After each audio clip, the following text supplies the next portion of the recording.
probability and statistics. This tells us what the AI does after having converted that data into vectors, how it arrives at a conclusion as to what kind of an output we are going to give.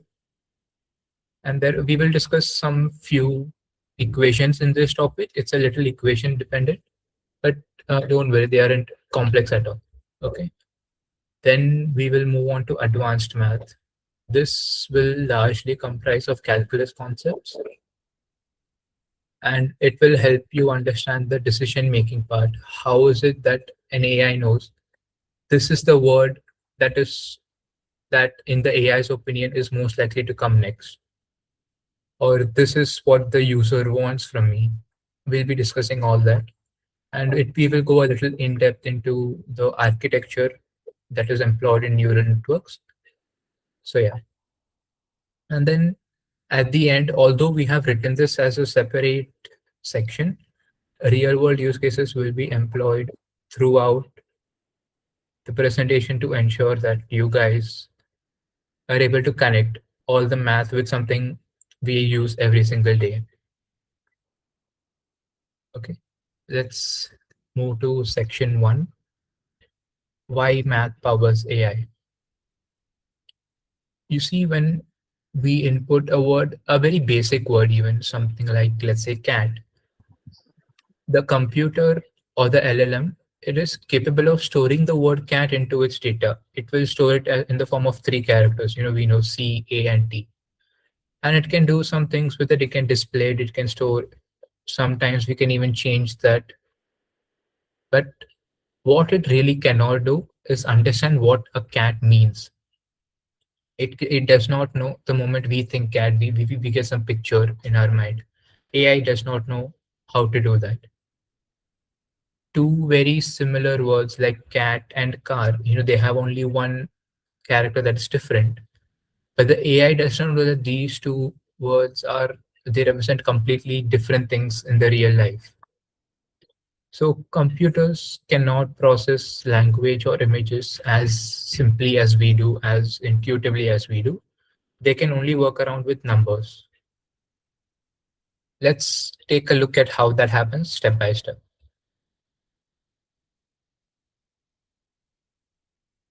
The AI pipeline is essentially a visual roadmap for you guys to understand what goes on at each step inside the LLM's mind. Step 1 is taking in the raw data, which we provide, like I said earlier, sentences, images, videos, and also taking in the instructions as to what we wanted to do with the data. Number 2 is to convert all that data into numbers.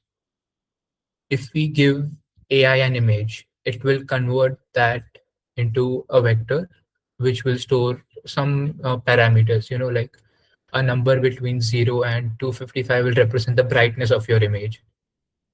Other numbers will represent the color content. RGB will each have 0 to 255, telling you what pixel is what color.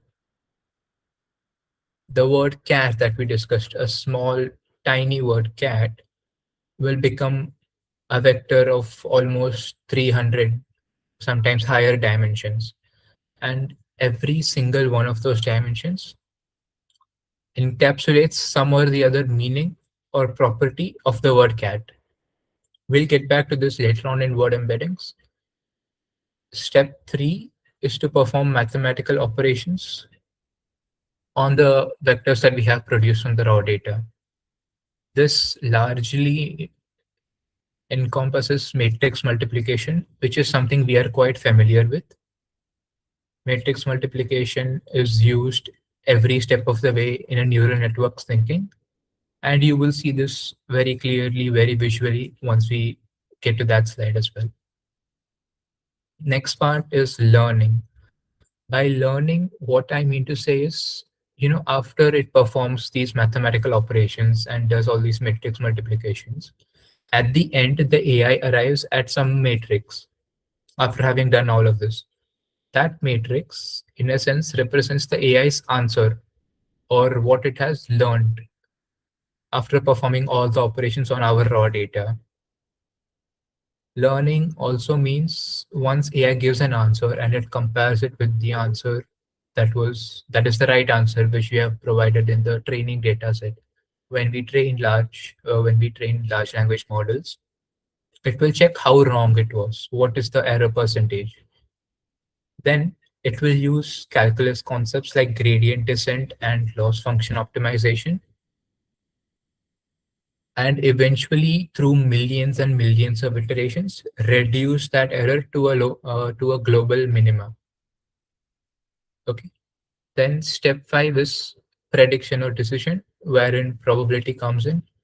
It has learned what to say, and there will be a certain element of probability that tells the AI what percentage of the time should I say this and when should I say that. Nothing in AI or LLMs is 100% probability. So even if you ask GPT, are you 100% sure? It will say 99.9% because it is not trained to be 100% sure. What we essentially wanted to capture with this slide is that you cannot expect AI to process the real world directly. Every input must become a number of some form, and that is done through linear algebra. Let me give you just one more example regarding that.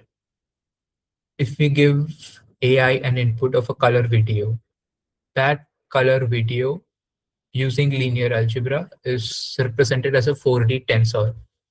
We'll get to what a tensor is in I think the next one or two slides.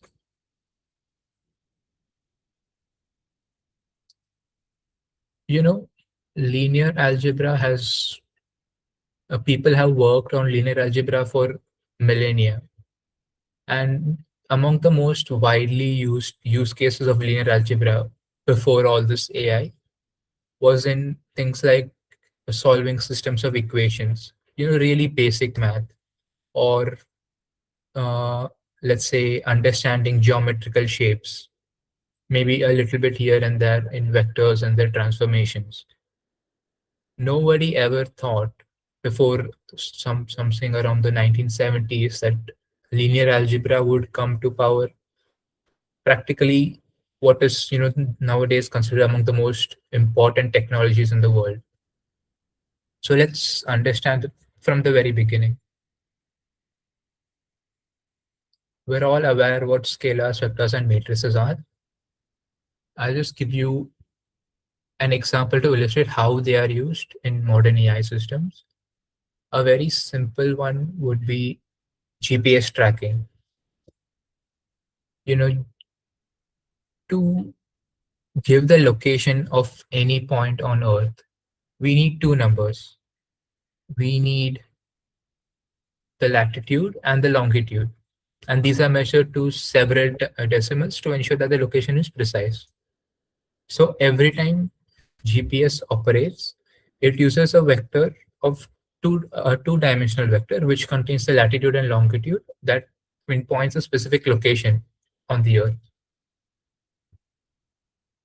Tensors are multidimensional arrays, and taking the example of a color video, one dimension would be the RGB, the three color things.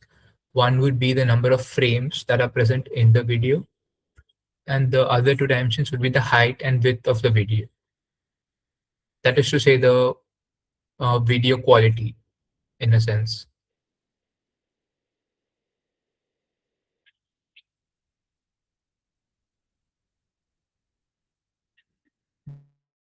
Dot product and cosine similarity is something we've all learned before. It's nothing new whatsoever, but it's also the most fundamental concept that is used in modern LLMs.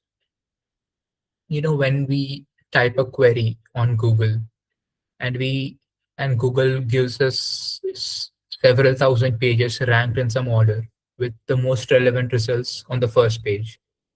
The way it does this is using cosine similarity. Cosine similarity is calculated using the dot product, and its value ranges from -1 to 1. A value of -1 would indicate that the two vectors we are comparing using cosine similarity are in the complete opposite directions, and one implies that they are in the same direction.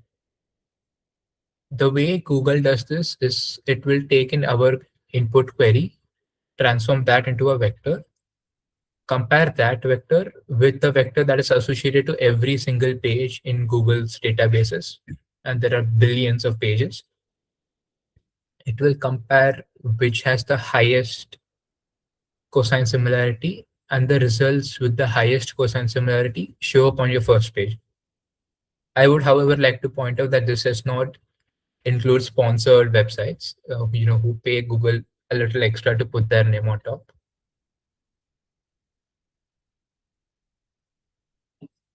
Word embeddings are something we will cover in the next two slides. However, for now, let's just understand that they are vectors in a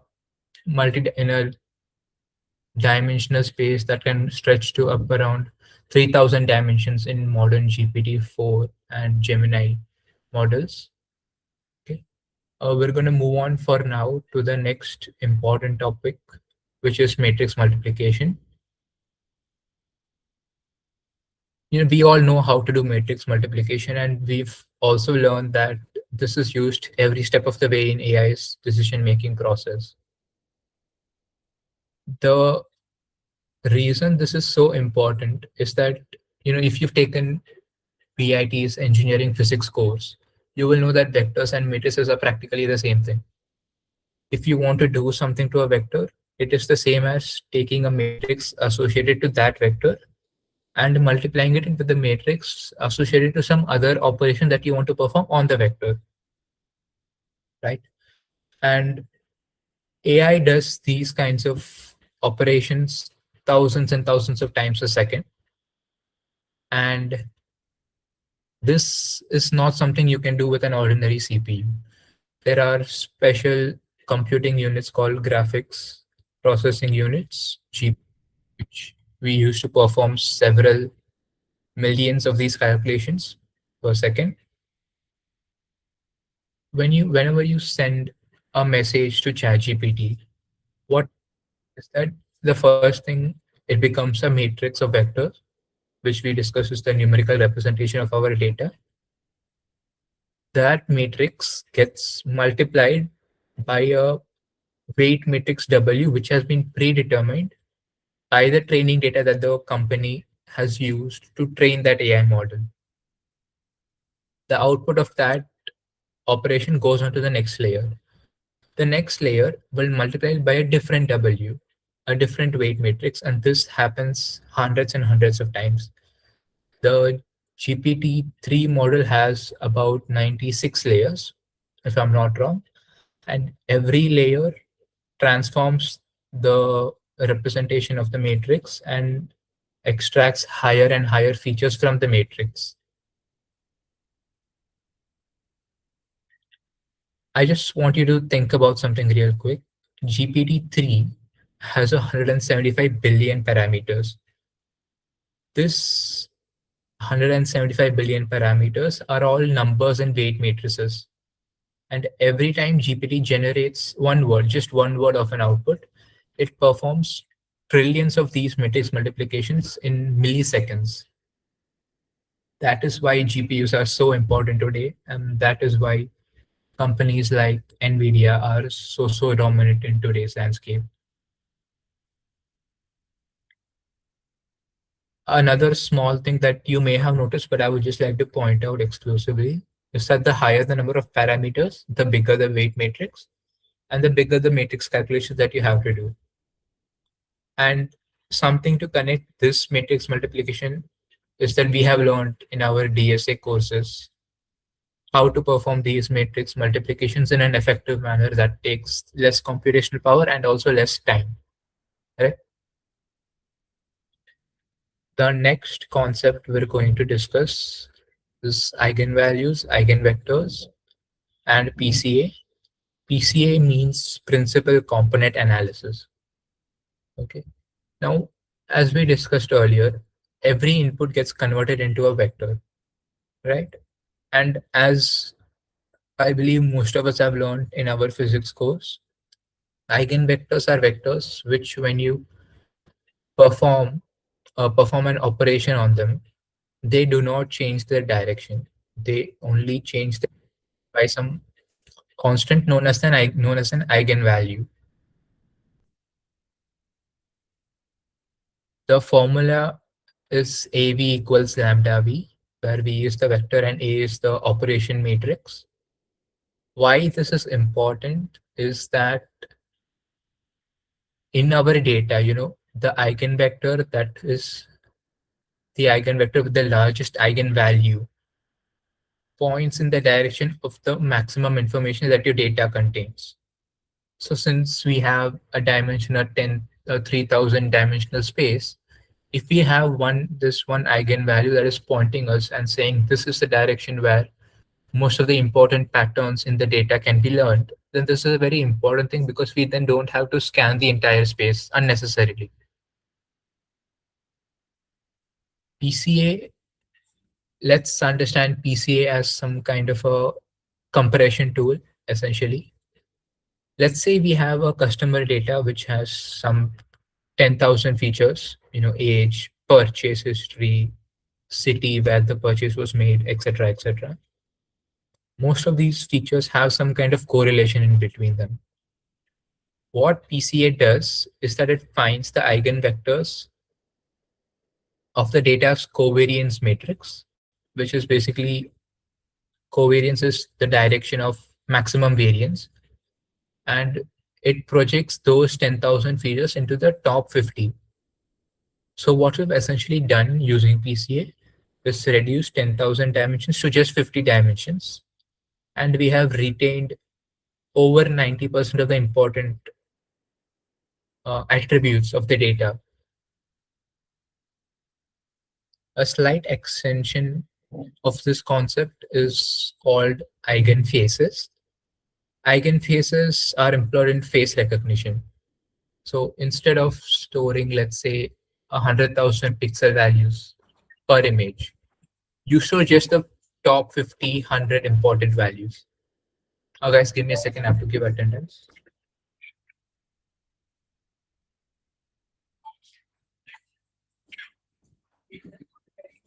Sorry.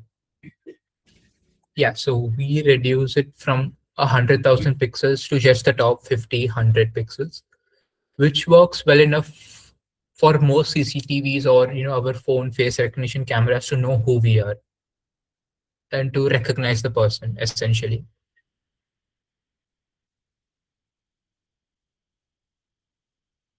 Just something, something as food for thought. If ECA is used to compress any image to just 50 numbers with over 90% accuracy, the information that those 50 numbers might be capturing is something that's worth discussing.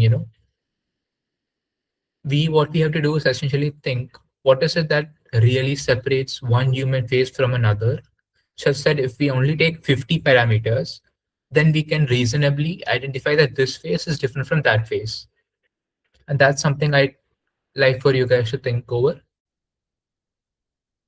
You can maybe think along the lines of some very subtle details like eye spacing, the skin tone distribution of the person, things that we don't normally think about.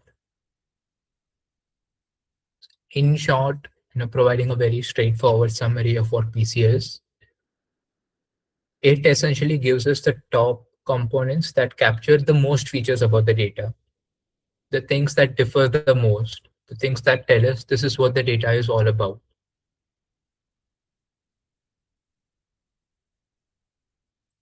Now, as promised, we've come to word embeddings.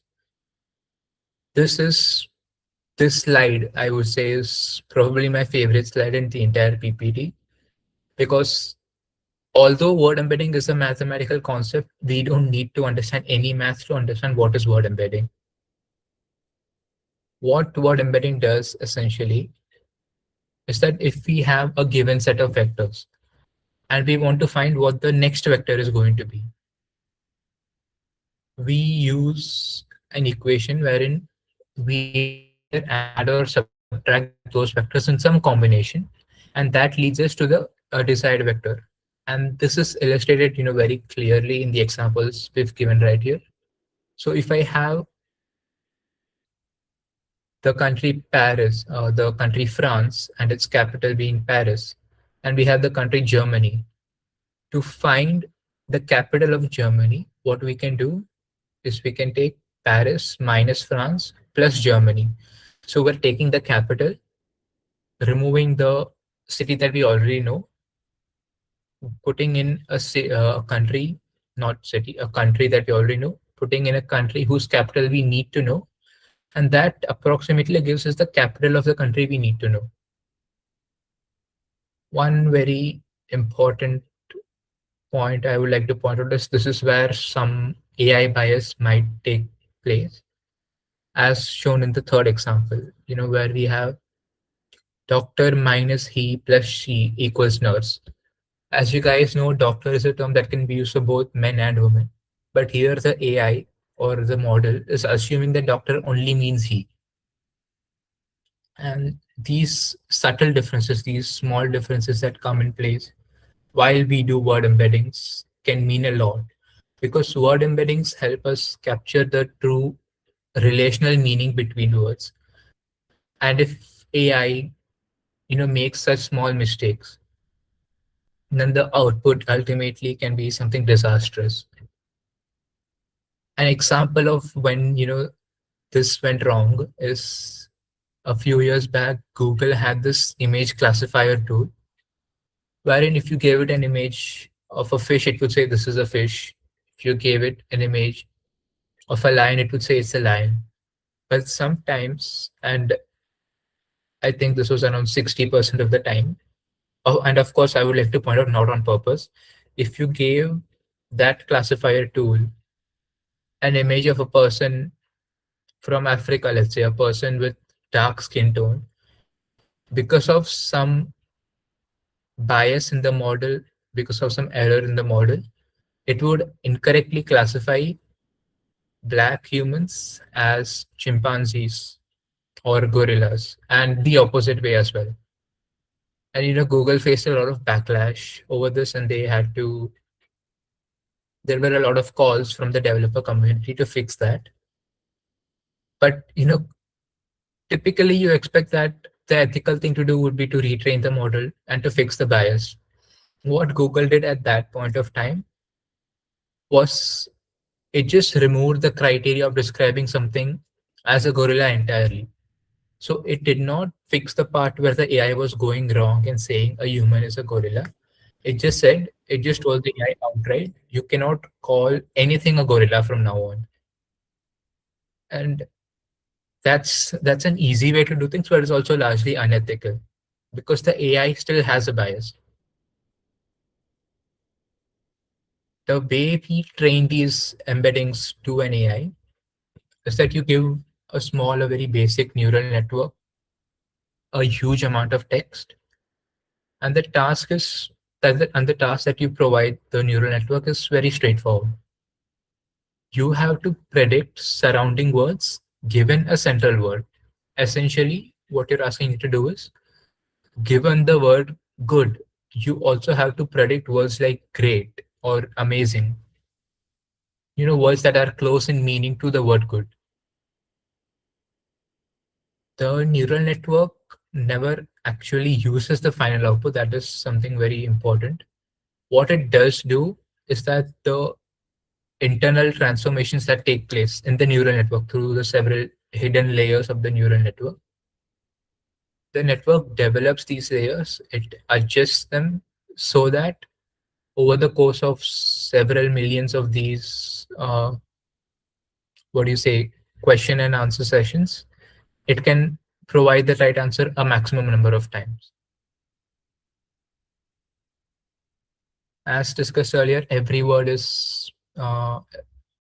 transformed into a vector of about 300 dimensions and vectors with very similar meanings. And you can also connect this to cosine similarity. They end up very close to each other on the vector, on the multidimensional vector space.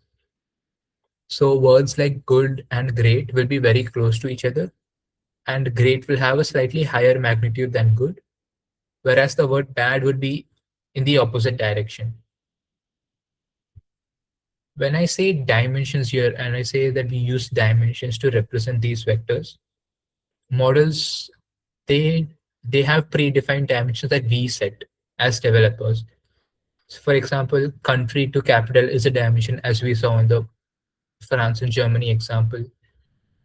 Going from present tense to past tense is another example of a dimension where you have a positive and a negative, or you essentially have two opposites, two clearly defined opposites. Where this is used in the real world is, you can think of this as, we all use Spotify to stream music, create playlists, songs with familiar audio tracks, similar audio tracks, I should say. Maybe an entire collection of hip hop music will be clustered together inside Spotify's system. And that's how the Discover Weekly feature works on Spotify. Another additional piece of information, GPT-4 uses close to 13,000 dimensional token embeddings. Essentially, it has 13,000 dimensions, and each dimension represents some or the other parameter that is used to describe practically any word in the English dictionary. This was everything in the linear algebra section. We now move on to probability and statistics. This might get a little mathematical, but you don't have to worry about that at all, because the important thing here is not knowing the equations themselves. It's about how is it that these equations are used in AI's decision making.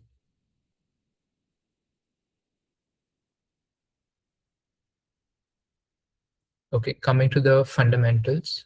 We've all seen these rules before we've used them actively in solving problems.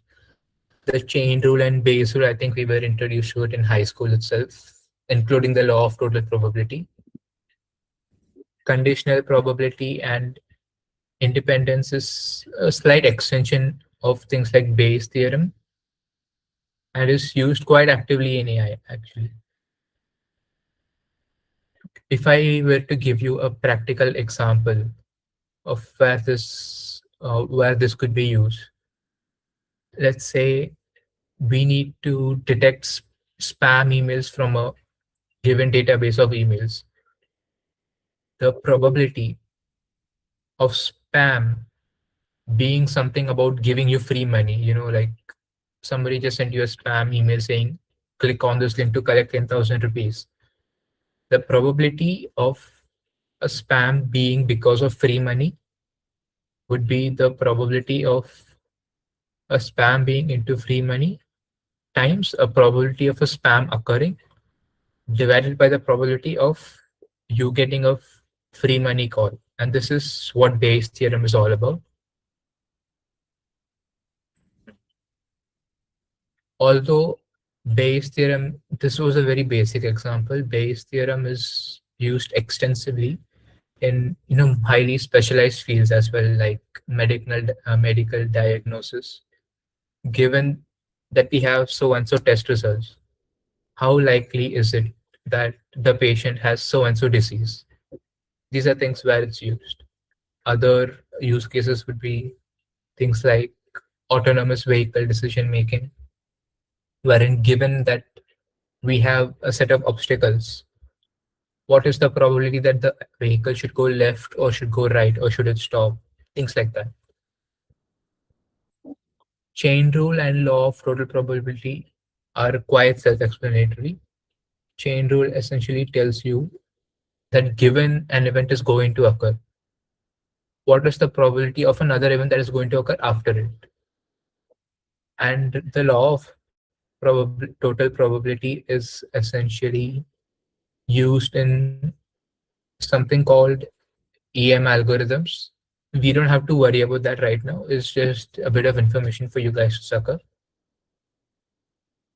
I'm going to move on to a slide statistical, what do you say, concepts that we get out of the data, things like variance, standard deviation, etc. Right? How are these statistical concepts arranged? This is what probability distributions explain to us. The most famous distribution is the bell curve, which goes like this. We've seen it everywhere. We've seen it in physics, sometimes in chemistry as well, you know, to tell us the speed of an electron, wherein a very small number of electrons will have very low speed. Most of them will have an average amount of speed, and very few of them will have a very high speed that is way above average. This bell curve.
I'm sorry, guys. There's being some problems with my computer. I'm not able to use the mouse, and I've also realized that the screen hasn't been shared for quite a while.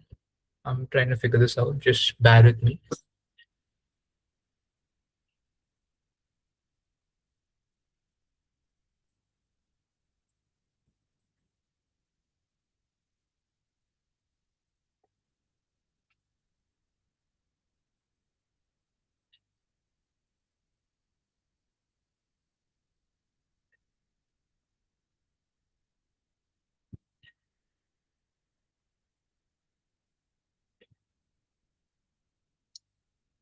I'm really sorry that that happened. The computer got locked by mistake. I'll just continue from the previous slide. I'll start probability all over again so that it's a bit of a refresher.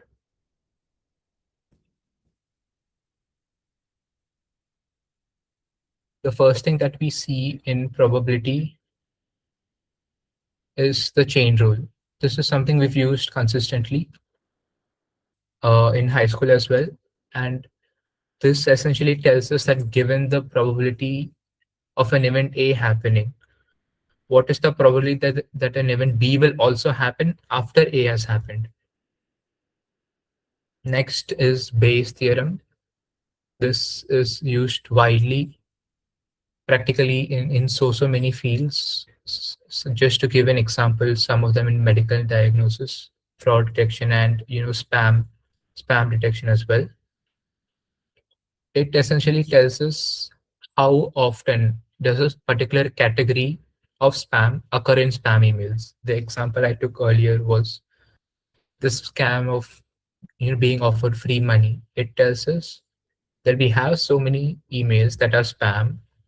How many of those emails on a statistical basis contain the free money spam? And usually this number is somewhere around 80%. Okay, now, conditional independence is essentially a shortcut. It's an extension of Bayes' theorem, and it helps us do these probability computations a lot quicker. Let's say we have an event C and A and B are independent of it. What we can do is that we can factorize the joint probability of all these events happening and compute that probability much more efficiently.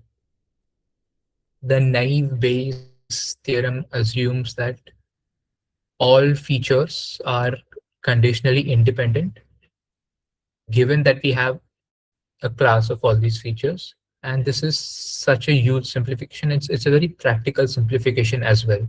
And more often than not, this is used in place of the base theorem because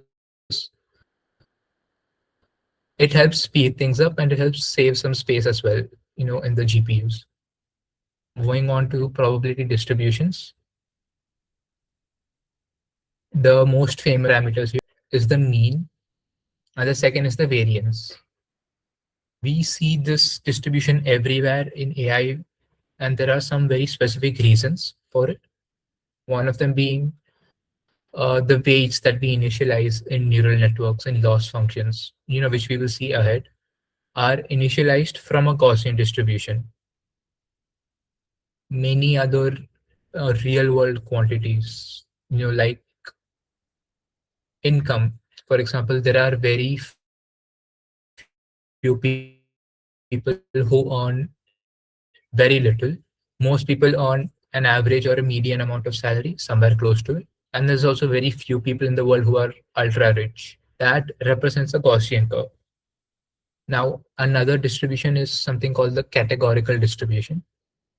What this does is it helps us give an output to any classifier model. Classification is a type of problem wherein we have to give precisely one output. Given all these metrics, all these parameters, we have to give the probability of an output parameter. A very famous example is customer churn. If you've had some experience working in machine learning, working in those projects, you would definitely have heard of this. The third distribution is something called Bernoulli. This is used in binary outcomes. So it is either yes or no, and it is the simplest possible example of a classification. Instead of giving a lengthy answer that encompasses many situations, we just say whether it's a yes or a no and with what probability. Something else that I like to discuss here is also Poisson. Poisson essentially counts the number of times a particular event happens, and it is used to predict how many times it will happen in the future.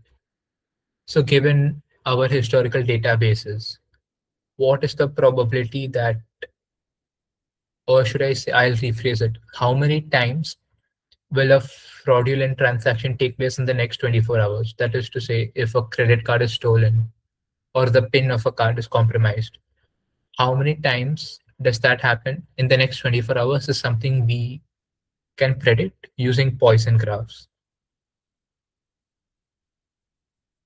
There is another concept used in AI called temperature. I will get to it in depth later on, but it is also these distributions are also used in something called temperature sampling, wherein if we interact with ChatGPT, this temperature controls the creativity of ChatGPT's answer.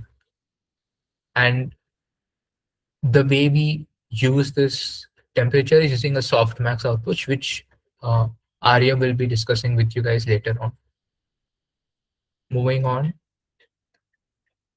we have something called maximum likelihood and cross entropy loss. This is highly theoretical and don't pay attention to the equations written. They're just there for show purpose. Maximum likelihood explains to us how is it that models train, what exactly is going on. Let's take this through an example.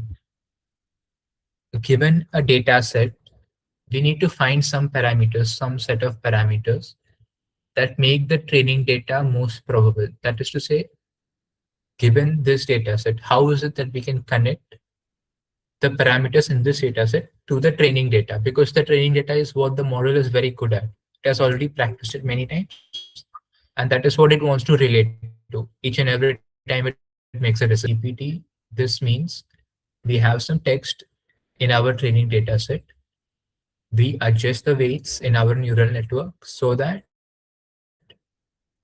at every possible step of the neural network, at every matrix multiplication, the model assigns the highest probability probability to the actual next word at each step. Some cross entropy loss is mathematically equivalent to MLE for classification tasks. It is the same thing, but if you were to dive into it technically, at a greater depth, it has a slight variation. It tells us that if the model gets an answer incorrect, then that loss, that cross entropy loss, will penalize the model. It will give a negative feedback to the model for being wrong. And since every answer, as we discussed, has an associated probability with it. Let's say a model gives the wrong answer with a probability of 60%. So 60% of the time, it will confidently say the wrong answer. And there's another model that says the wrong answer 90% of the time. Cross entropy loss ensures that the model getting the answer wrong 90% of the time will be punished much harder as compared to the model getting it wrong just 60% of the time.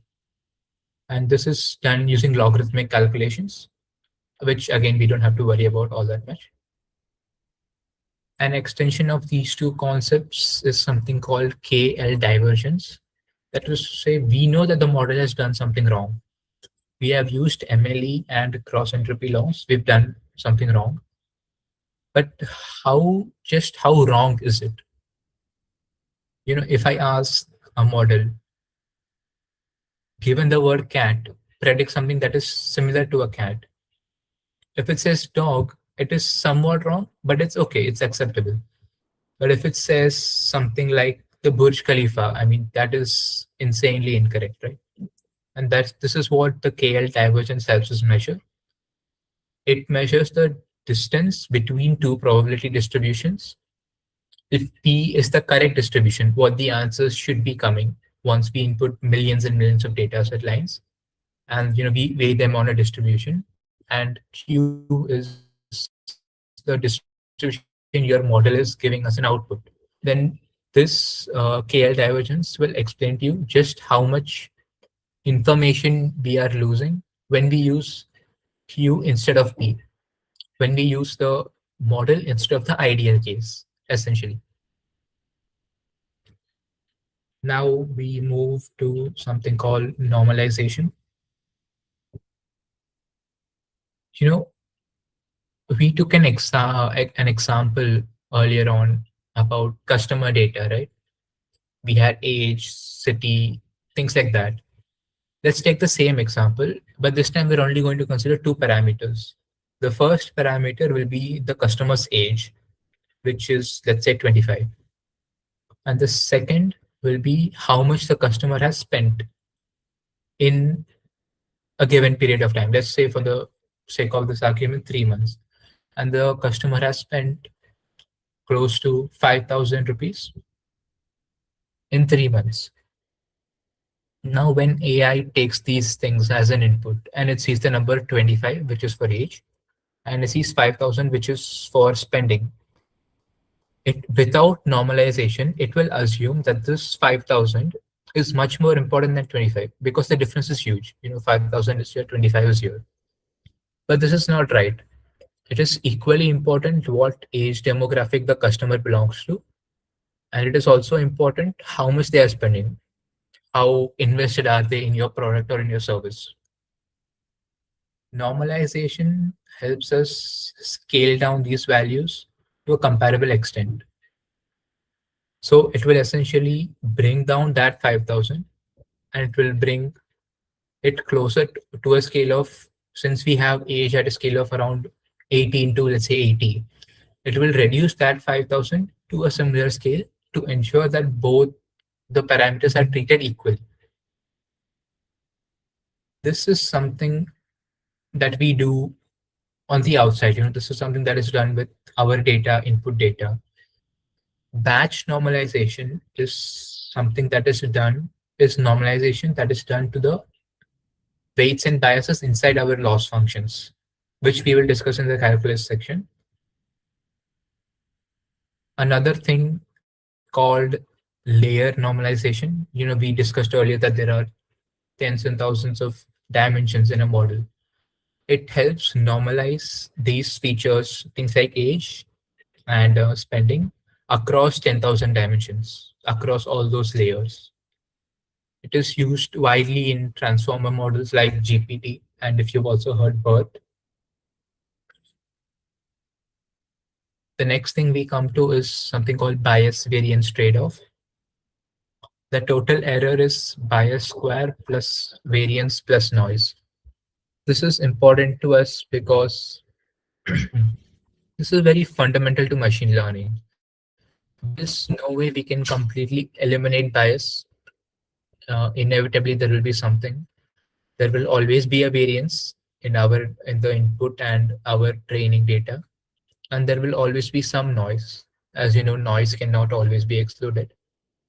So when we find this bias variance trade-off, we can classify it into essentially two things. The first part is where there is high bias. This is a more technical term for this in machine learning, is also called underfitting. What happens in underfitting is that the machine learning model that we have implemented, it is way too simple. It is not able to think critically enough about the data set. It is not able to make decisions. And what it does is it essentially tries to get the most direct answer each and every single time.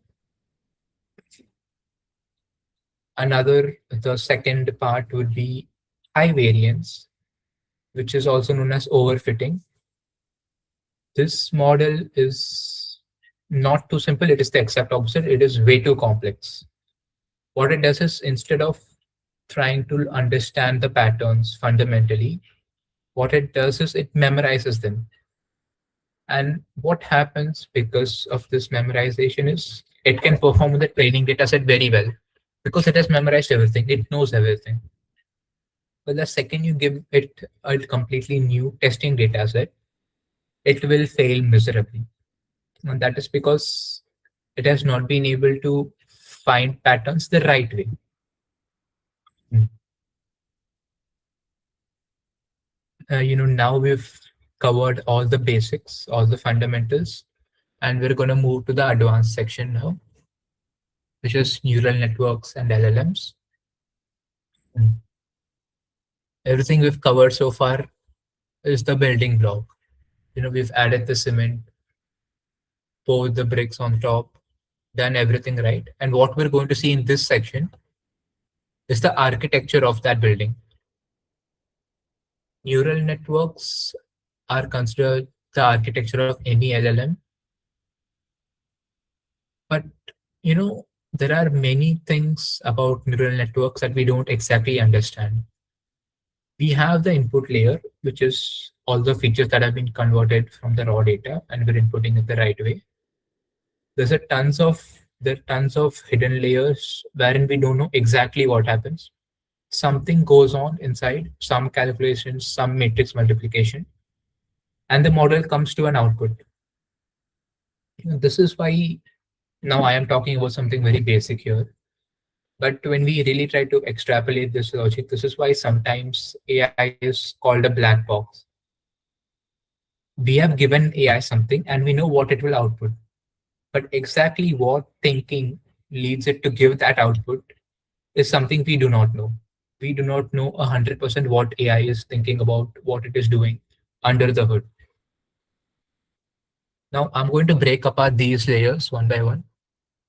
Let's assume the input layer, the input vector to the first layer is something called X. As discussed earlier, we have a weight matrix that we have derived from our training data called W. This is what the model has learned so far. Hmm. There is also something called the bias vector. This is something that is also initialized randomly at the beginning, but then is learned throughout the course of the training data. And it is a small offset to each value, to each node in the neural network. The equation W into X plus B gives us a linear transformation. This is essentially a ton of operation that we perform on the input vector to get a final output. There is another thing called sigma of x, which is known as the activation function. Something I've been pointing towards all this while, but I haven't come to directly. An activation function consists of these weights and biases. It is applied to the neural network after each and every step. And at each and every step, what it does is that the activation function uses certain concepts or certain, I would say, graphs known as ReLU or sigmoid to output a certain either gradient, which can be used later on for calculus, or a probability that can be used to determine what the next word or what the output of the next layer is going to be. I'll just give a quick intro of what these functions are. ReLU is defined as the max of 0, comma x. So if I give ReLU of -1, it will give me 0.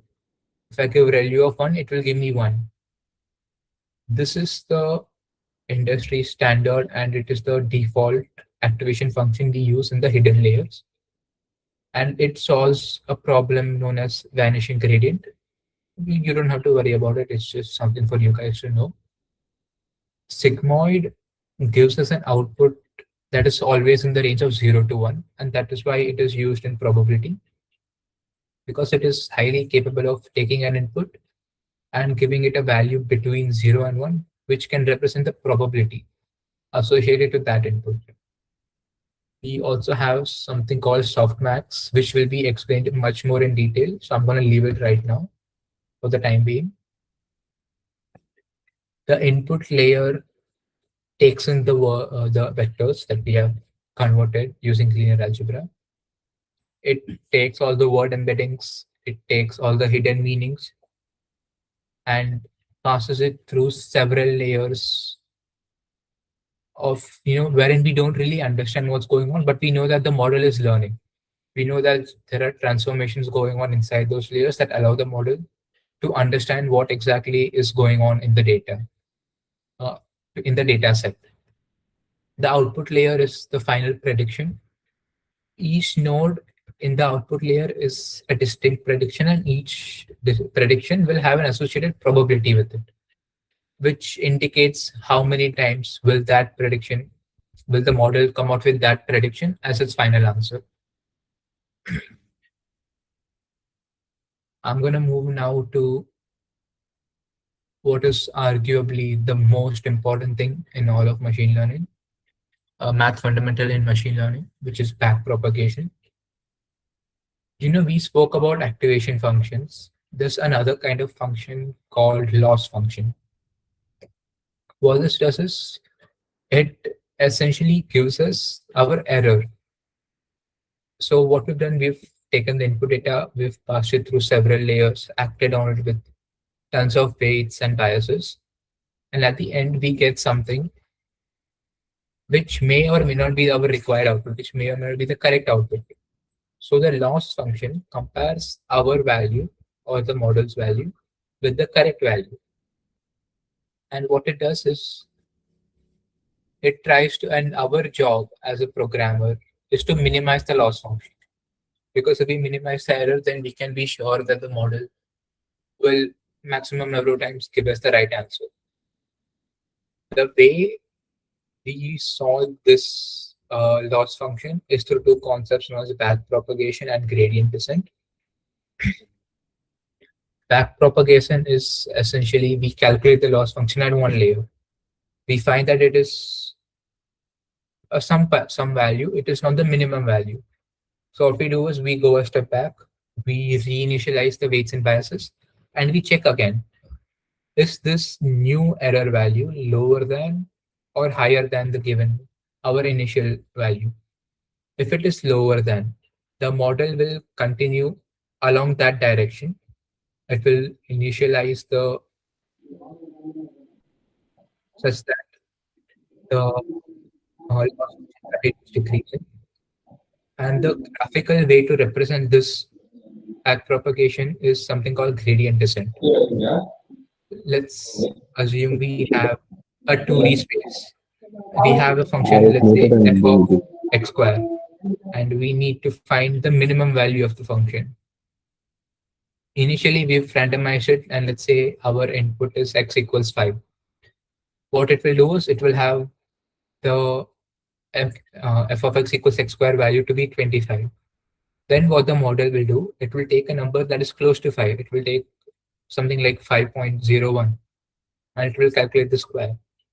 What we see is that the value has increased, it is not decreased. So it will go in the opposite direction. It will keep going, keep going, keep going, and it will do this millions and millions of times through consecutively randomized input variables, and it will try to arrive at the minimum value where x equals 1. Gradient descent, putting it very simply, tells us how much the loss changes as you change your weight W. It is quite similar to the slope that we've used so often in mathematics, dy by dx. This is basically dou L by dou W, wherein we partially differentiate the loss function with respect to the weights to understand how they change with respect to each other. Now, because the network has so many layers and the loss is being calculated at each layer, to be able to successfully get to the minima, that is to say the minima of the loss function, we have to carry out this process of backpropagation millions of times.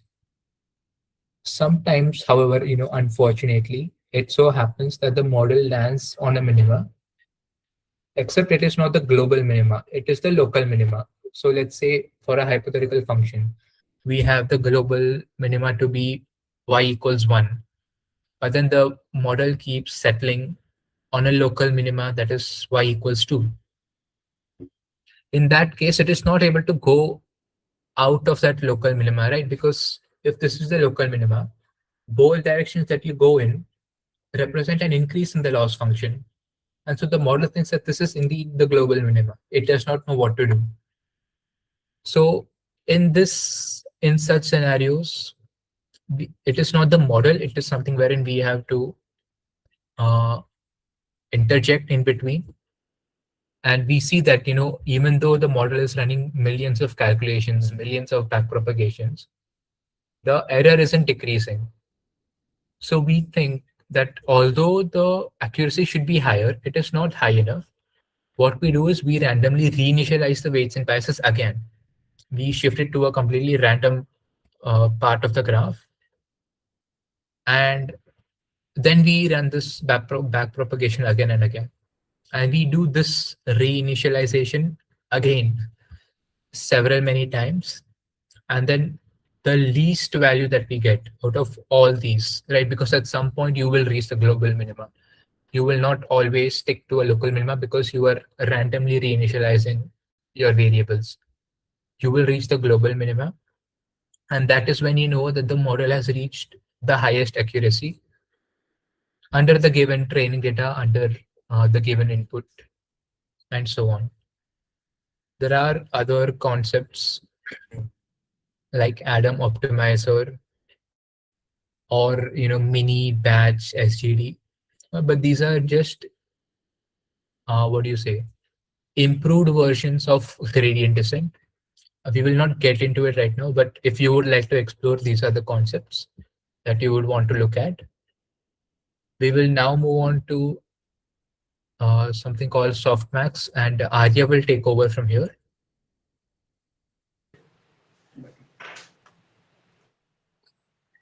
Okay, so basically, softmax, as explained by Devang earlier, is a function using which uses converting outputs to a defined probability distribution. So, what applications does it have in real life? Okay, so we all use AI models every day in our life, and we often provide a image or a data to AI to predict, to let AI predict, or to let Google Lens predict like what that thing is. So how does it do it, and how does it do it so correctly? So even if we provide a blurry image of anything, nowadays it won't make a mistake. So why does it not make a mistake even if it's blurry?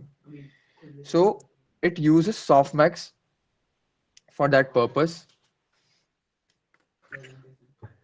Now, the network has learned to produce meaningful outputs, but we do need a mechanism of converting those outputs into interpretable decisions. Now, after the final layer of normalization, what does this function do is it produces a value known as logits, which are just unnormalized scores which can take any real value, but they don't exactly represent probabilities which we need for representing the answer. So how do they actually convert those logits into probabilities? They often use softmax function. What softmax functions does is it exponentiates each logit and normalizes the result to an output. So these all probabilities obviously add up to 1. As we can see in flowchart, as you can see in pie chart, sorry. So like a picture would be given and a pie chart distribution or distribution would be made in the softmax function regarding the probabilities of the image of or the data, what it can be. This function often to help to generate confidence in that prediction using the probability, like what probability is the highest. So basically in the pie chart given, the probability of being the cat is higher than probability of being a dog, bird or any other thing. So what AI does is it calculates the probability, whatever probability is higher than the most, it takes it as an answer and gives us the output. Now, how does AI make it more accurate, more creative? So, as explained by Devang earlier, we use temperature. An additional layer of temperature is added in softmax. Temperature is basically a tool which is used by softmax for increasing the creativity. It controls the creativity of the AI. Now, the value of temperature determines uh, what type of result we are going to get at the end. So basically, if temperature value is lower, so it generally represents a sharpened distribution, which makes the highest probability more dominant, and it would lead to a more deterministic output. Whereas, if temperature is higher, such as in the PPT, T equals to 1.5, it represents a flattened distribution, and it usually increases the randomness of the output for more diverse outputs. It increases the creative or a random text generation.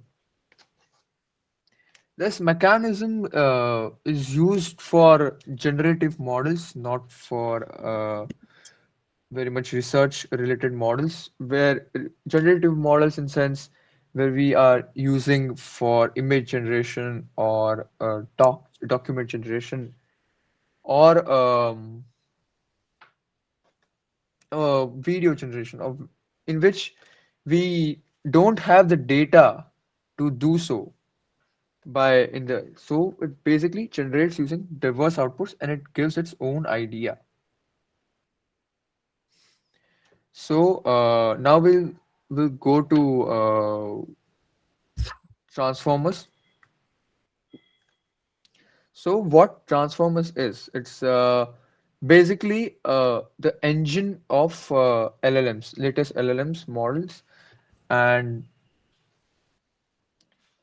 so now we understand that what softmax is, but so how does it understand the order? How does it understand the relation order between the sentences which we provide as a query to the function? It usually does using the transformer function. What? transformer actually is it's not a single model, it's not a single function, but it's a stack, it's a continuous stack of identical blocks where each block actually refines the representation of the input which we have given, and it does it represent repetitively, and it allows the model to learn increasingly the abstract relationships between each word in the query or each word in the uh, question that we have provided. Now, how much components does this transformer have? It usually consists of three components.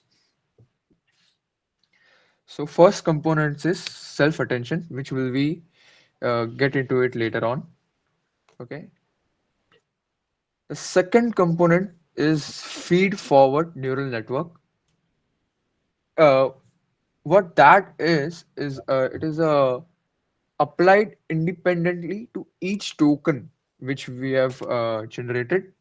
This may seem simple, but it plays one of the most important roles in transformer. What it does is that makes it so important is it introduces additional non-linearity and allows the model to transform the attended information into a richer space. If we try to understand it mathematically,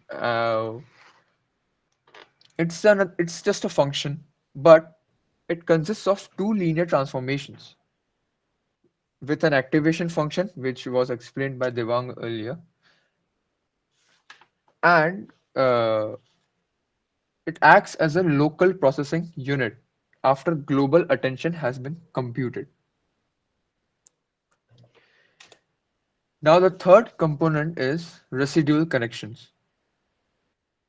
Combined with layer normalization, these are not just implementation details but essential for making deep networks trainable. So, what does residual connections do is it allows the input of a layer to bypass the transformation and can be added directly to the output. So it usually simplifies the work of backpropagation, and it stabilizes the values between each layer, ensuring that the distribution is consistent, and it does not let the exploding or vanishing of the activations, which would make the processing unstable.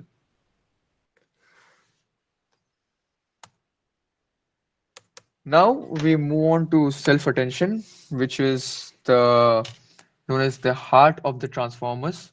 Okay, so we know how do they we all will provide at the end a string or a query to the model for generation of a data or a speech or any other image generation, generally based on generative AIs. So how do they understand the relationship between the words in the string or in the query? So they use the term self-attention. So basically, what does this term mean is it's highly dependent on its context. So basically, if a single word can mean different meanings in different contexts or with different uses, as in traditional languages, a single word can mean different meanings according to the uh, things which we are going to mean. So, how does self attention address each and every meaning properly using the context? It uses a sequence to interact with every other word, regardless of their position. Well, position is also determined using positional encoding, but we'll get into it later. So, how do we achieve this? How does self-attention determine and goes to every other word directly, regardless of their position, and determine the relationship? So we uses it. They uses a three vector combination Q, K, and V. Q represents query vector, K represents key vector, and V represents value vector. So, query vector represents the word which the AI is looking for. Key represents what the word is offering, and V represents what value does it hold, what meaning does it hold. Okay, so this is the function above is basically what self attention begins. It's basically a subtype of softmax function as being a softmax being the major function. Okay, so how does attention function operate? So it uses the dot product similarity as explained by Devang earlier using cosine similarity of query vector and key vector, and it measures the similarity, and then these scores are normalized using softmax function to produce attention weights. Now, after this thing is done, how after the attention weights is calculated, which by attention weights I mean what importance does each word hold? As basically, even even when we are studying, we often highlight the word or often highlights the main points in the notes, like what's the main point of the whole para, what's the main uh, thing of what's the main line, what's the main punchline. Like if there is a mathematical function, if there's a mathematical paragraph, what's the main thing which that thing is old, or what's the main error, or what's the main catch. So this is computed using the dot product similarity, and now that is updated as weighted sum of the value of all the vectors, which will allow it to uh, incorporate the information dynamically. It not only helps the model to resolve ambiguity, and it helps the model to capture dependencies, and also helps to build a deeper understanding of the language structure using the self-attention function. Now, as I told, positional encoding. So, how does how is the order of those words determined to transformers? Every word which we provide as a query will have some sort of order to be kept in mind to AI and generate the output. So, transformers can't do these things to generate. It has a lack of inherent order, and because unlike sequential models, transformer usually process all the tokens simultaneously, which means what it means actually is they don't have a built-in understanding of the sequence of position. So, in simple words, so if we provide simply fed tokens into transformers without any additional information, the model, what the model would do is treat that sentence as a bag of words rather than a sequence which we need it to be. And this would completely destroy the meaning of the output. And that is not appropriate for the output. So, to solve this problem, we introduce positional encoding. Okay, so it's basically a mathematical technique. Okay, and it uses to inject position to each word, to each token into its representation.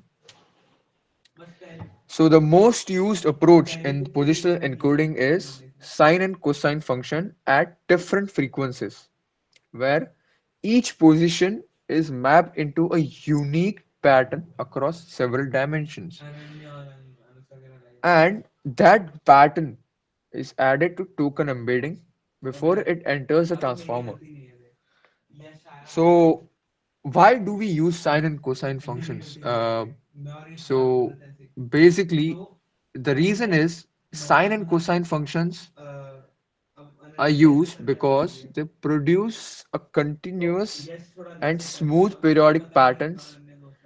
As we know, the graph it's very smooth compared to a tan or any other graphs which we know of, and it helps the model that smoothness and that periodic pattern, continuous periodic pattern, allows the model to generalize beyond position it has seen during training.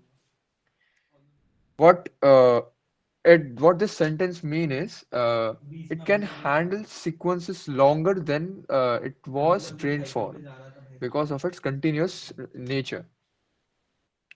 And these functions allow the model to easily compute relative positions for the position encoding. And because the difference between encodings preserves information about the distance between tokens, it helps us to, you know, realize and the relationships between the word order and the structure.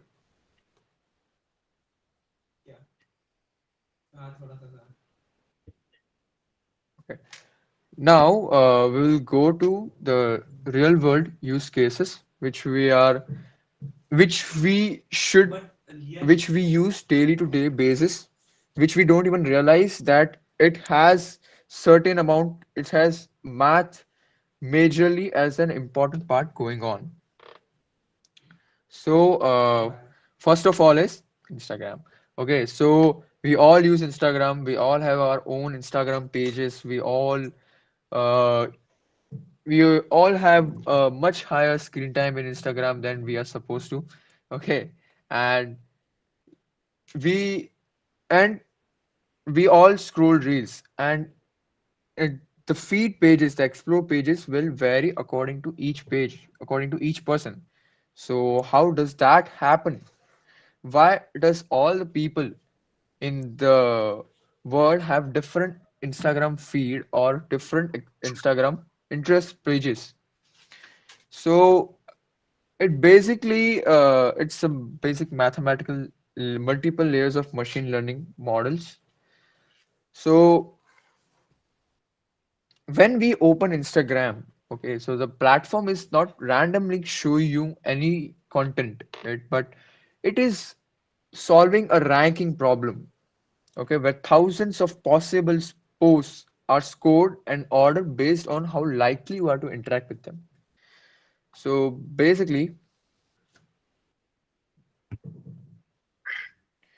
what this function does is it takes multiple inputs such as your past likes, okay, your shares, comments, and the accounts you interacted with. Okay, so basically, it is a weighted function where each feature contributes differently, and these weights are learned through training. And this system continuously updates itself based on your behavior. Now, this is not just a single function, but it's a deep neural network where every layer abstracts simple behavioral patterns, such as frequency of our interaction. Self-attention is also used in the Instagram explore pages for using to find the relationship between different types of contents. Like if you watch content related to astronomy more, the self attention function will help you to interact more with it. Will show you more astronomy reels using the relationship you have with it. Temperature-like mechanisms may be occurred occasionally due to show slightly different content to prevent the system from becoming too deterministic and would it helps you to discover new interests. Okay, so how does chat GPT generate text? Oh yeah, the main point of our own all this PPT is chat GPT only. We Okay, so what ChatGPT is it's a language model. It basically predicts next word in a sequence given all the previous words. And this prediction is performed repeatedly for entire paragraphs or entire conversations. So the first input is converted into tokens, which are then mapped into embeddings. And embeddings are basically uh, passed through multiple layers of transformer blocks, and it generates a contextual understanding. Self-attention is also used, and which uses as basically to consider the relationships between all words in the model. And temperature is also used because it should generate a creativity, or it should have what it needs for a perfect output. This model has trained on massive data sets using backpropagation and gradient-based optimization, as explained by Devang earlier. So,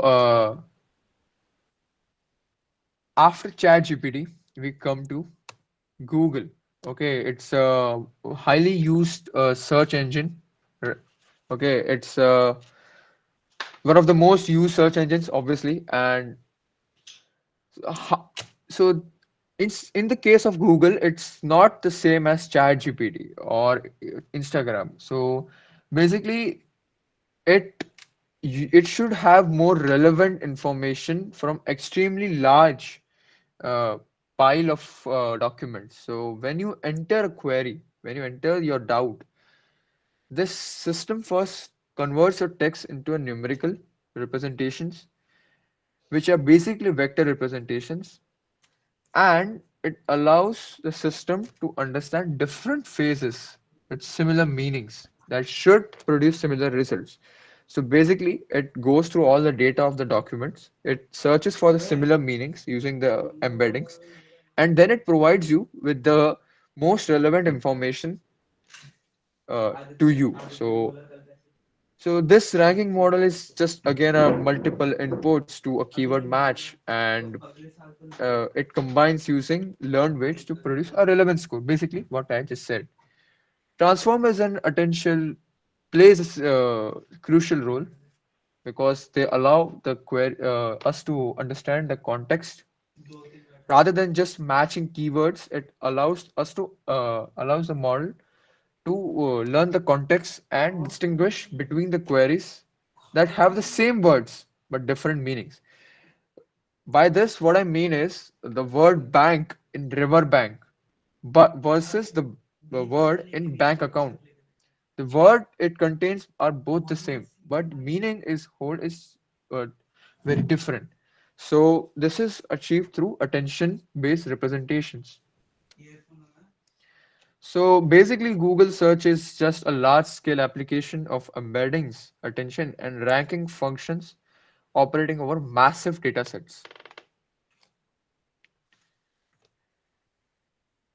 So now, yeah, so basically, we all know that there is LPG crisis going on, and electric cars demand and importance has increased now because people have realized what is going to happen in future if fossil fuels are not there. So basically, what it does is in self-driving cars, such as self-driving cars, we all know Tesla has a unique feature known as self-driving AI.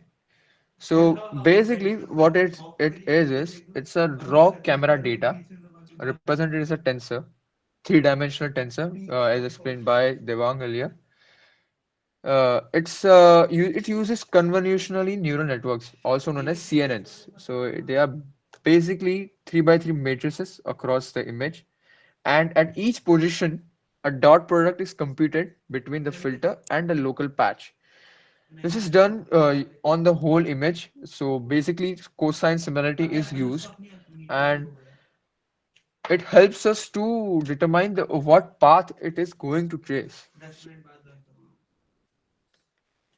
Now, the YOLO. the key model. So basically, what YOLO represents is you only look once, which reframes the object detection as a single recursion problem. So basically, it does is it converts into a grid, okay, and it cell predicts bounding boxes, confidence scores, and class probabilities simultaneously. So it uses these functions into a joint optimization problem using gradient descent. Okay. Now, medical imaging, it also uses CNN.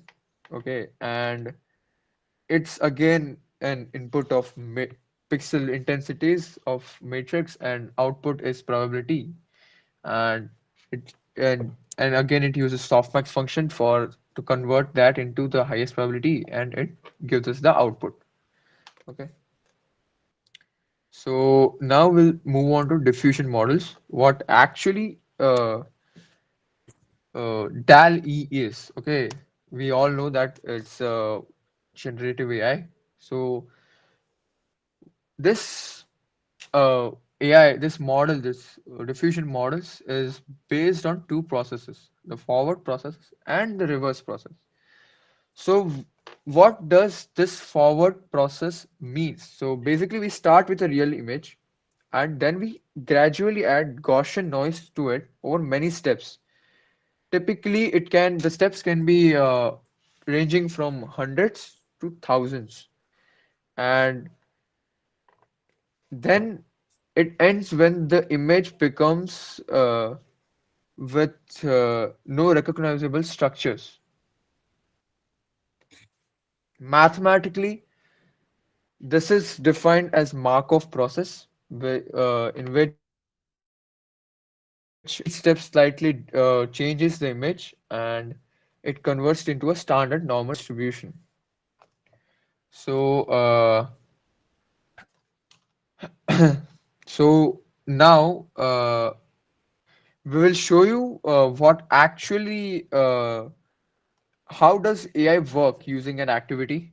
Okay, so how does we all learned everything regarding the processes or the functions using which are getting used in AI, but now we'll see visually what is happening actually in that process.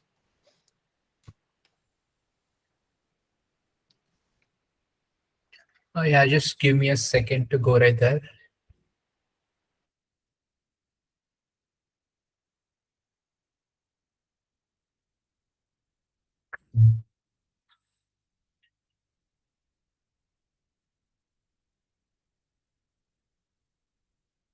Actually, before we proceed to the activity where we visually show you how text generation actually happens, if you have some problem in the math, or if you feel that one of our examples was a little disconnected, feel free to ask it now before we move on. We will have a final Q&A later after the activity as well. But if you want to get anything clear right now, please feel free to do so.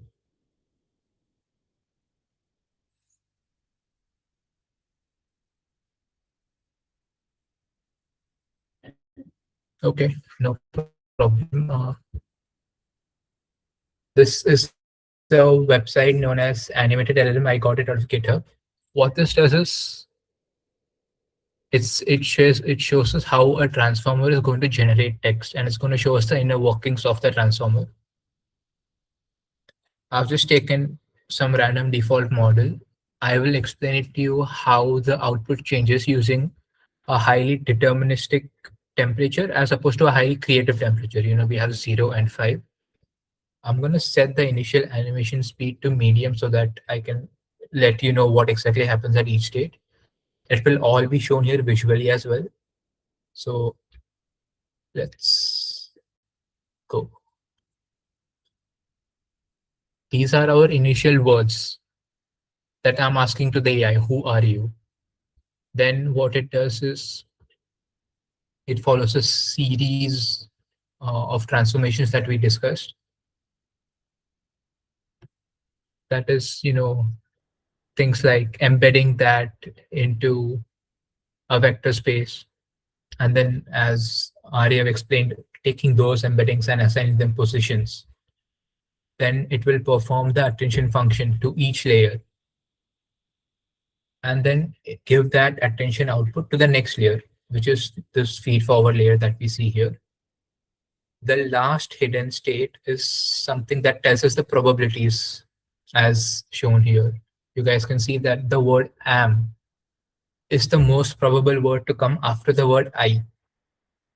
Other words like am or is have very low probability. And since this is a highly deterministic model, the one with the highest probability will always be selected. I'm going to continue this for a few more words so that you can really get a grasp of what's going on. And then we'll shift the temperatures to check out how creativity makes a difference here.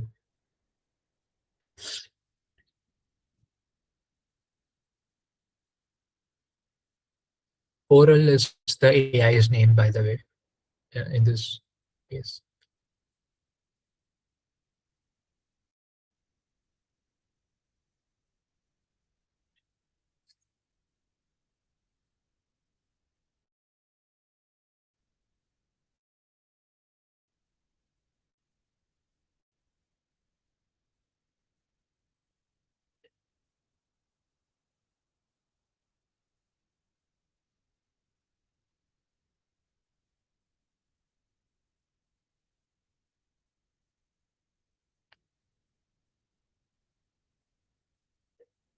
What happened is I've skipped to the end because we saw how the initial words like I am, Coral, and AI were introduced.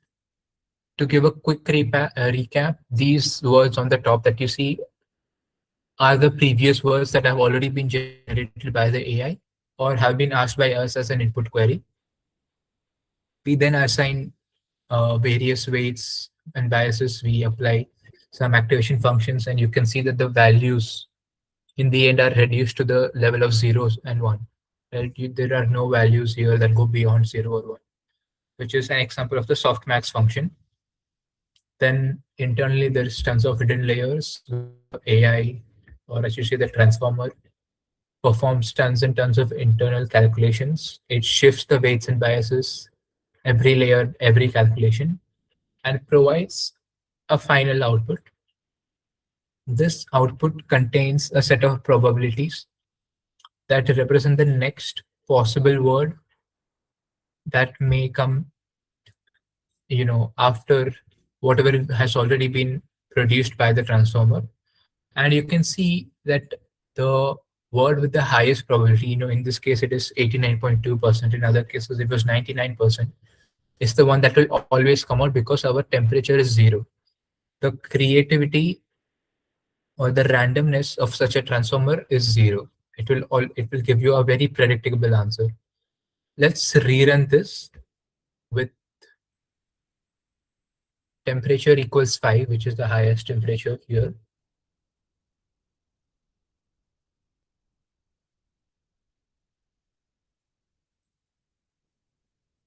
We start with our original query, who are you? And let's take a look at the answers now.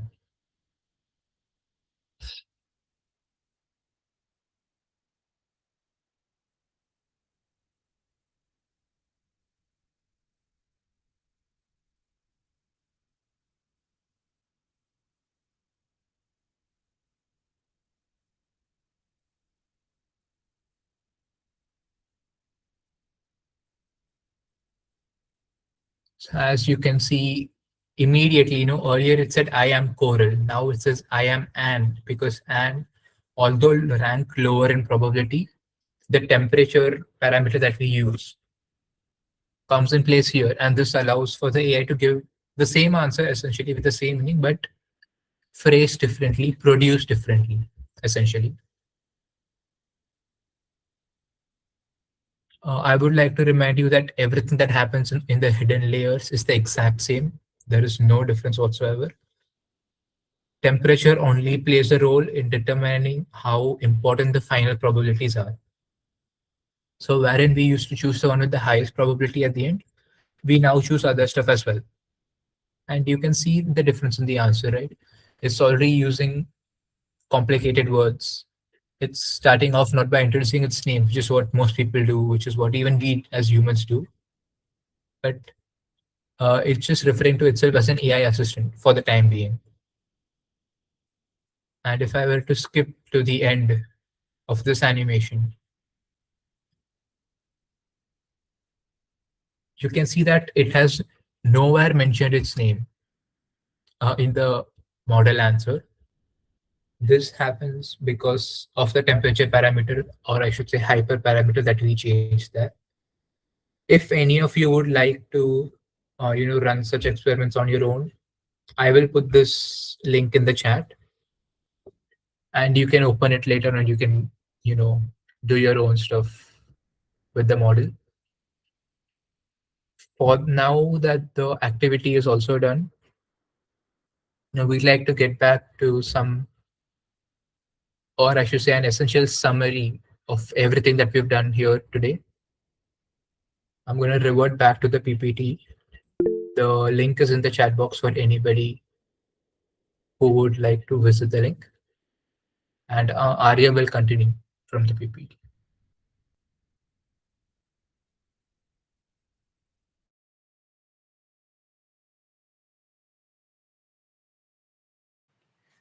So basically, after this whole how this how AI models usually work, we basically identify into four, five main things. Okay, first is linear algebra, basically vectors and matrices, which we learned uh, in high schools, and when we classified AI layer into matrices, and then comes probability distributions for used by softmax.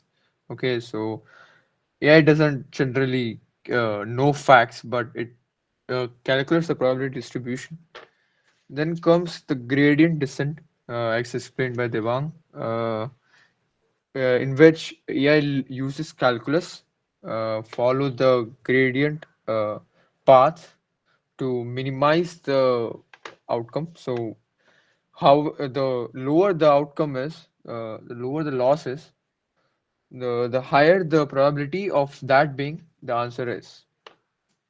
The next thing which is very much useful in AI models is attention, of how it knows the relationship between the queries or in the words which we provide. So attention usually helps with this.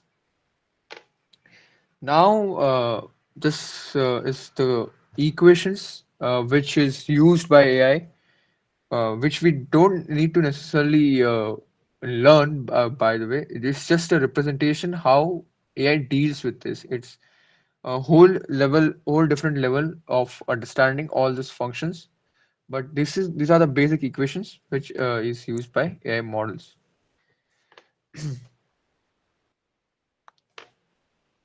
Yeah, and this is just a summary of how every function, or of how every concept which we learn in math, such as eigenvectors, matrix multiplication, or cross entropy, or convolution theorems, dot products and vectors, how it affects in AI. So we can say dot product helps in similarity functions. Okay, so for attention, softmax probability distribution is used in softmax. Okay, calculus is mainly used in gradient descent concepts. Okay, Bayes theorem is used in posterior interference, which is usually used in higher learning in the AI models. Uh, Attention is basically a context-aware representation of the words or the queries.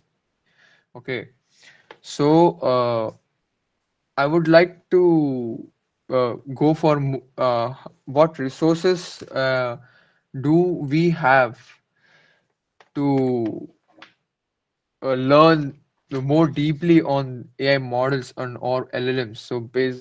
So such as an example of three blue, one brown is a very much famous YouTube channel regarding mathematics, which is used in AI or in neural networks. It has many playlists regarding it. Okay, Khan Academy is also an institution which helps in computing this statistics and probability.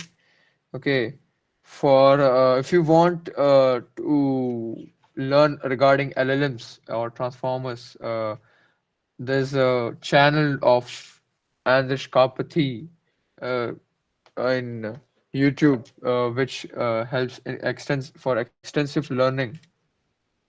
Okay, for if you want to practice and code for this AI models, there are many online platforms also, such as Kaggle.com or Google Colab, in which you can learn deeply about everything we have learned so far, not just as a glance, but we can go into an extensive research in that. So, I would like to close our presentation uh, before we get into Q&A. So, uh, when we look at AI systems today, this intelligence is usually a result of layered mathematical transformations and optimization processes working together at a scale. So, AI, what I would say to it last is AI is not magic. It never was magic.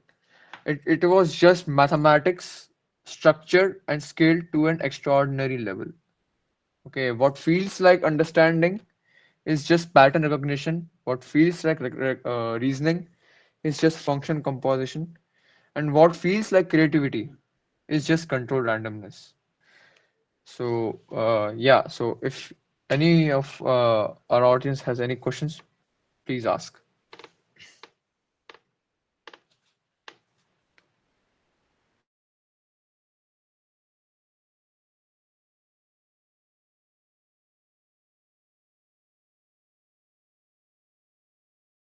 Hello, am I audible?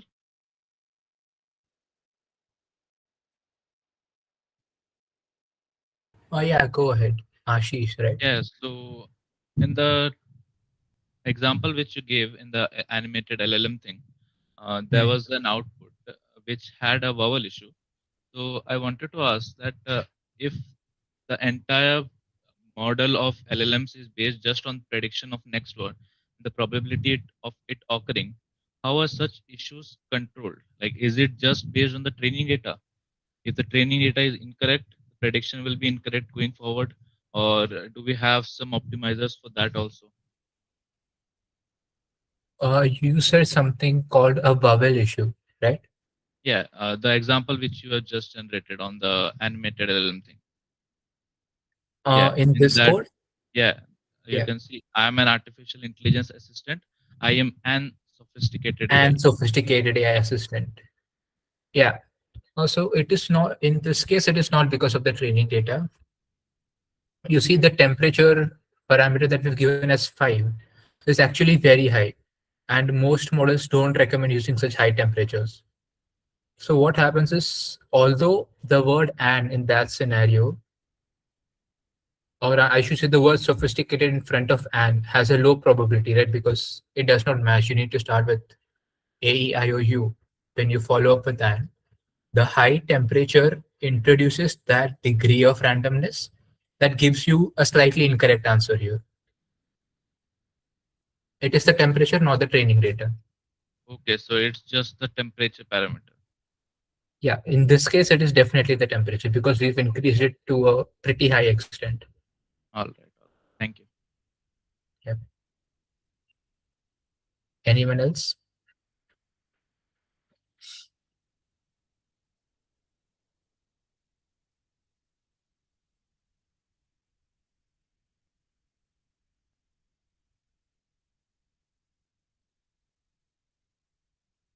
If no one has any queries, I believe you finished close to 10 minutes before time. I will wait for a few more minutes in case you need some time processing, or if you want me to go back to the PPT and show some slides so that you can take screenshots again. Please feel free to ask. We will be here for a few more minutes. The presentation was really informative. Can you share the PPT later on? Oh, yeah, definitely. You can, how, okay, you would have gotten the link through mail or something, I believe. Yeah, yeah, it was through mail. Okay. If there's a contact in there, you can contact them and we will have the PPT shared to you through that.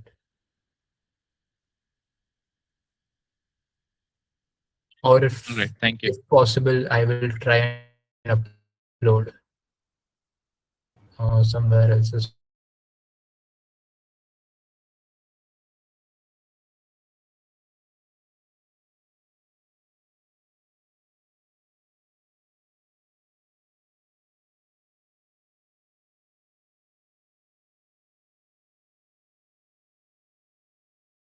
Ashish, if you're comfortable, why don't you send your email on the chat and I will mail the PPT to you directly. Sure, sure, I'll do that. Thank you. Yeah, then I'll do it right after the session ends.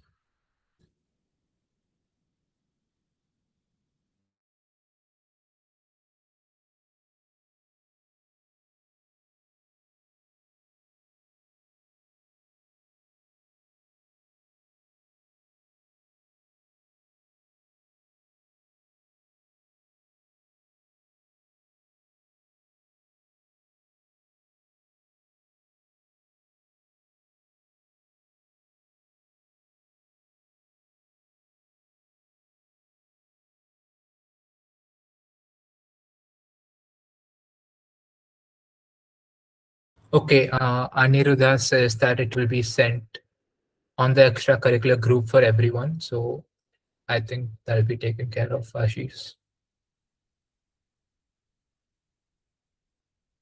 Guys, the attendance form has been posted.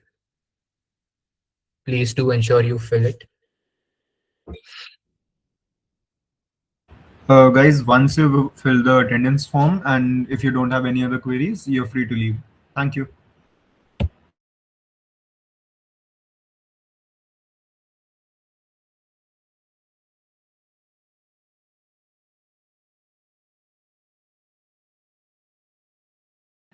Aditya, it's in the Gmeet chat.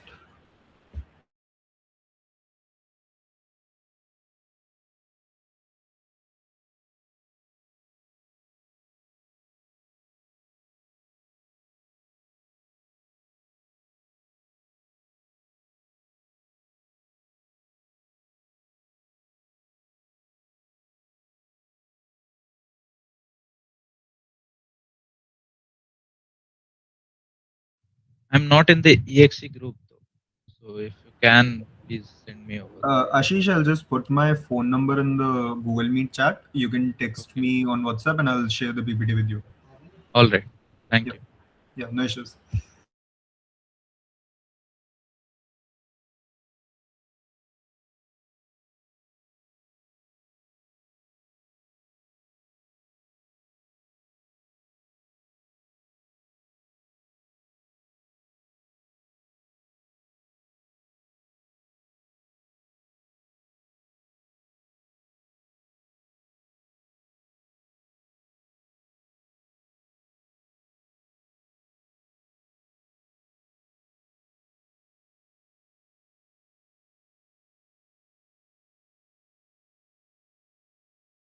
Thanks for the session. It was very informative. Thank you. Yeah, sure. Thanks. We're glad you enjoyed it. Thank